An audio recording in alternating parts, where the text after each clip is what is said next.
again and again. We're on episode number 14. I hope you've been with me on this entire journey through the first 13 episodes. And I hope we've created food for thought. What we strive to do each and every time is to create an environment in which there's some positivity that's shared, some positiveness, people's experiences that show how they've overcome adversity, their thoughts and reflections, my thoughts, my reflections. I just hope that after viewing any one of my videos that you come away from it feeling that you've gotten something from it. It's been meaningful to you. It's something that you can use going forward. And of course, we would love to hear from you. Your stories are very important to us, and if they are right for this channel, meaning that what we're trying to do is create a space of positiveness, that we'd like to maybe read your story on this channel and share it with others. So if you email those to us in the email address down below, we'll certainly get back with you and talk to you about that. So why are we here today? Well, we're going to be talking about a case of mistaken identity.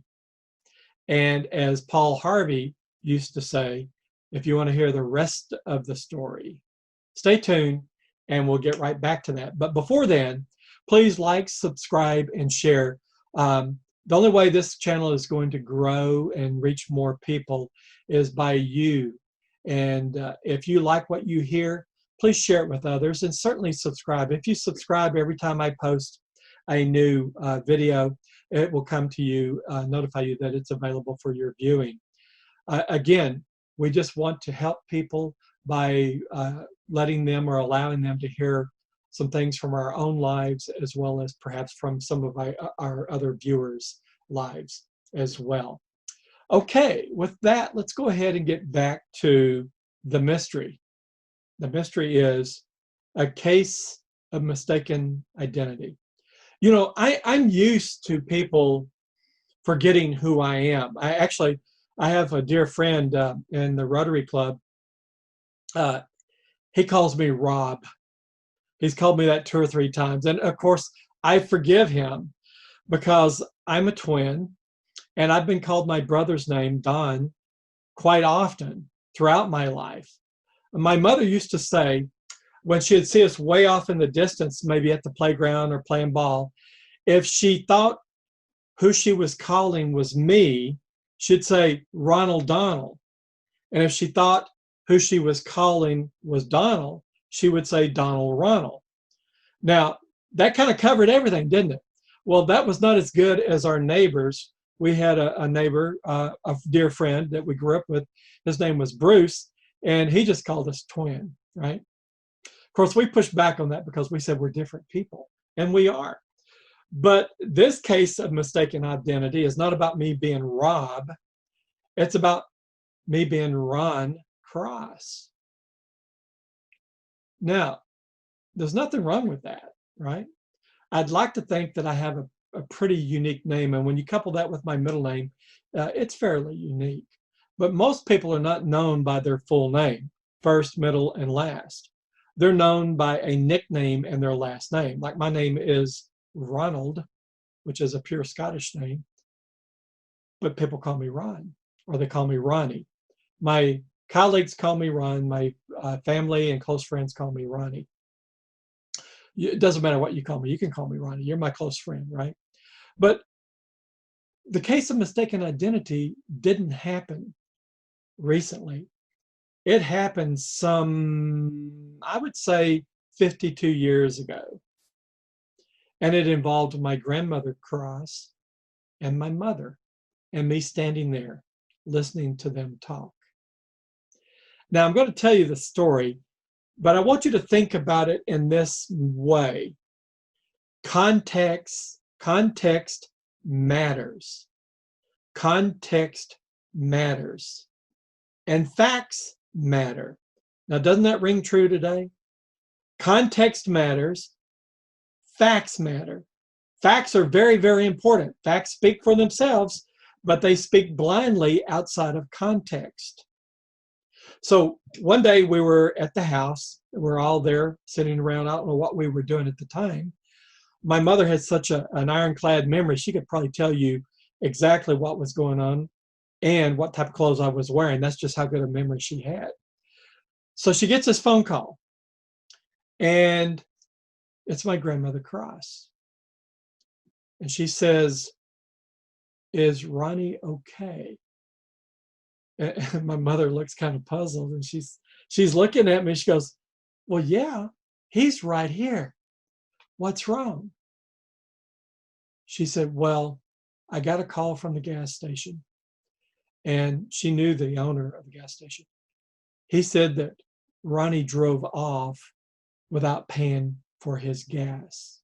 In essence, the gas station owner was accusing me of stealing gas, and that's, criminal, actually, right?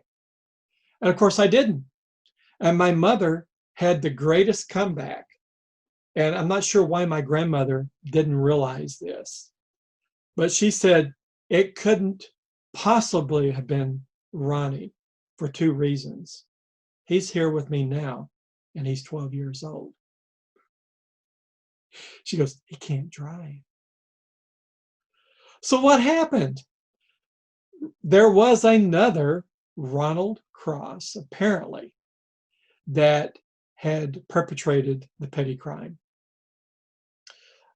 I would like to say that that was the last of that story and the last that we had heard of the other Ron Cross.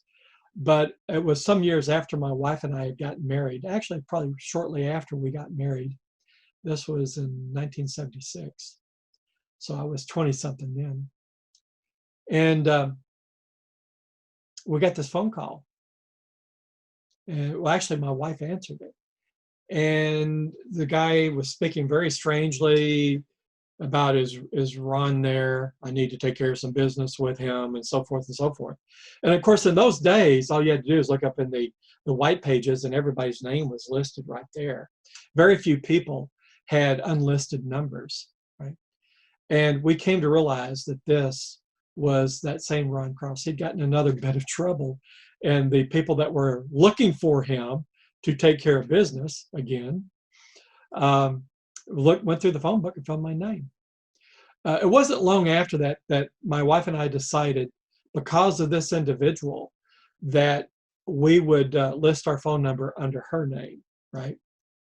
And that's exactly what we did. But I never heard from him or his friends at all. Never heard from him at all. Didn't know him, right? I don't even think he was closely related. Although there are a bunch of crosses and that came in from Ohio, Tennessee, Arkansas, in the migration westward into Texas, and we're good, hardworking people with Scottish extracts, right?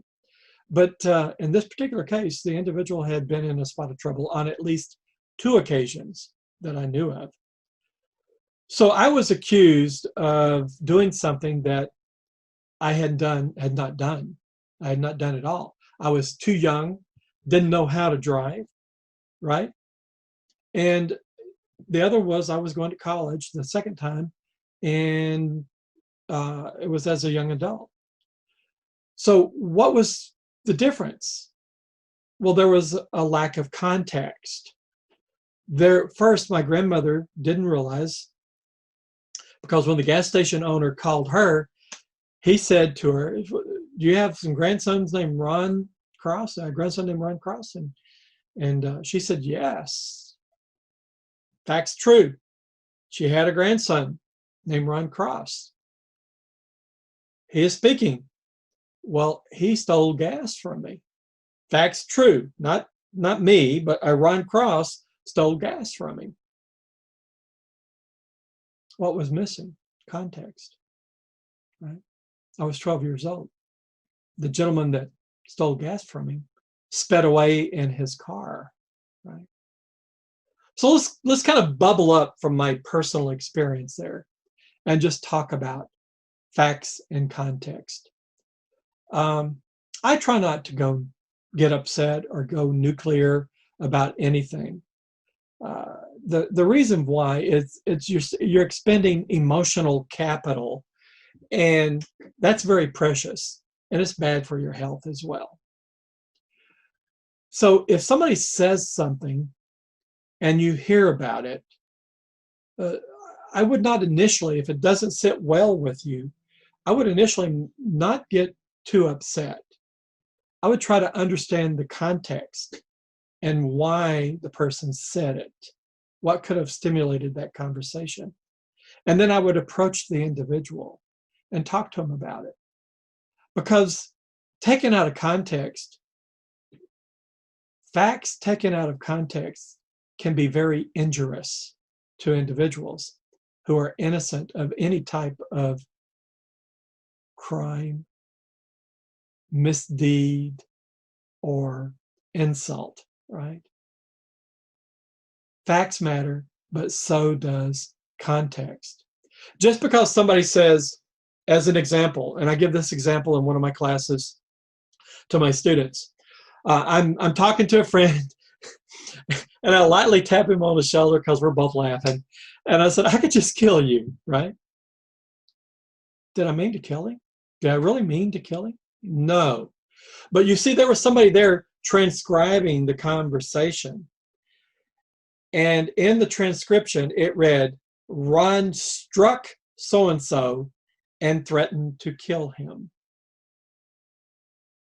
Now, what was missing? Context. So the point simply is that before we spin up and kind of ratchet up and begin to go nuclear, because remember, if somebody says something that makes us angry and then we say something back and make them angry, they're going to retaliate and they're going to say something at a higher level, more injurious, and then we're going and pretty soon the mushrooms are going off on the top of our heads. We've reached the nuclear option. We've reached MAD, mutually assured destruction. Nobody is going to survive. That's no good. The thing that I would suggest to you, and mostly I am successful in this area, I cannot say I'm pristine because it points in my history. I have become angry. But again, I've had on the job an engineering manager who would say to me, Ron, you know, sometimes when I get a little upset because of something somebody said in a meeting, I will get up and go take a short walk, go get a drink of water or something, just to give me some space and time to kind of cool off. And then I would come back and rejoin the conversation. Why? You do not want to add negative value to the company. That subtracts from the net well-being of everything, of everybody, including the owners. You do not want to add net negative value to your family because the family will be less well off than it was before. You don't want to add net negative value to your relationships with your friends. Why? Because you lose good friends, and friends are precious. They're better than gold. You've heard that before, right? So I would just say to all of this that facts matter, and so does context. Don't take a single quote out of context. Look at it as a whole and understand the context in which it was said and how it was saying and how it was said. There is something I'm going to talk a little bit later in a different episode. It's called Body Talk, Body Language.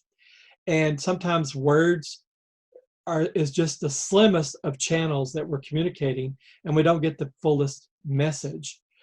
Where are the other channels? Facial expressions, your voice inflection, the volume of your voice, the rapidity in which you speak, the gestures that you make. And notice I'm kind of all over the place. You tie my hands, I probably would not be able to talk to you. So just remember, context matters, and so do facts. Don't separate the two. And I think you're going to do really, really well.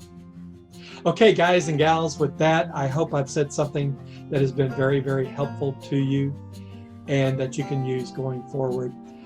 Please remember, if I have, like, share, and certainly support my channel if you can by subscribing. And with that, you're always on my mind. All the best.